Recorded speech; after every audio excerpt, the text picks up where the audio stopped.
Let me ask you about this blog post you got a little bit of attention for a couple months ago.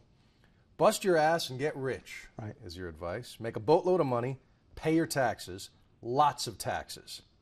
It's the patriotic thing to do. Amen, absolutely. It's just reality.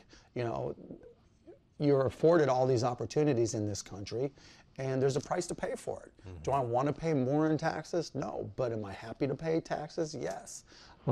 Would I have a problem, given the circumstances that we're in, that we find ourselves in this country today, paying a little bit more? No, I wouldn't have a problem with that at all. You know, I think people get so caught up in having to stick to one stance. You know, we become so partisan that I'm anti-taxes or I'm pro-taxes. There's no in between. I look at it more like sports, right?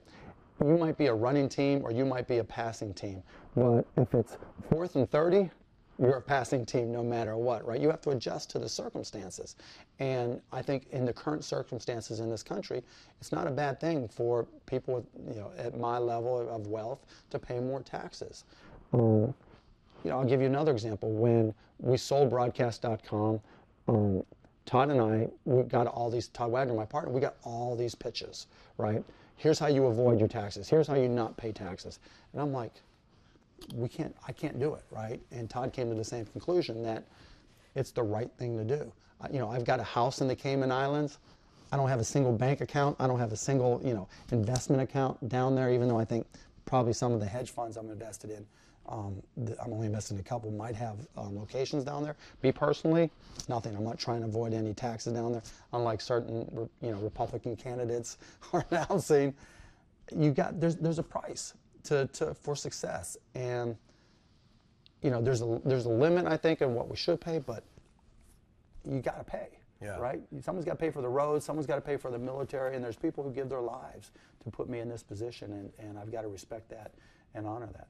How would you assess the president? You were a supporter 4 years ago? I voted for him.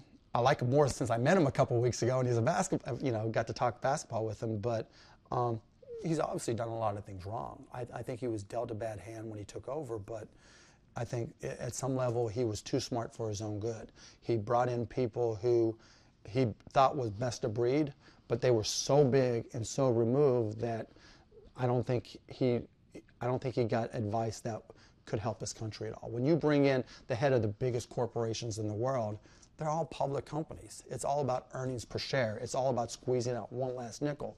And the decision-making process they go through is vastly different than the other 99% of companies. There's literally a 1%ers in terms of companies and a 99% in terms of companies. And I think he's gotten far more advice from the 1%er of companies than the 99%. And the 99% of companies are where innovation happens. You know, and there's so many things that need to be done there that it's ridiculous. Patent law, I mean, I can go on for days. Yeah.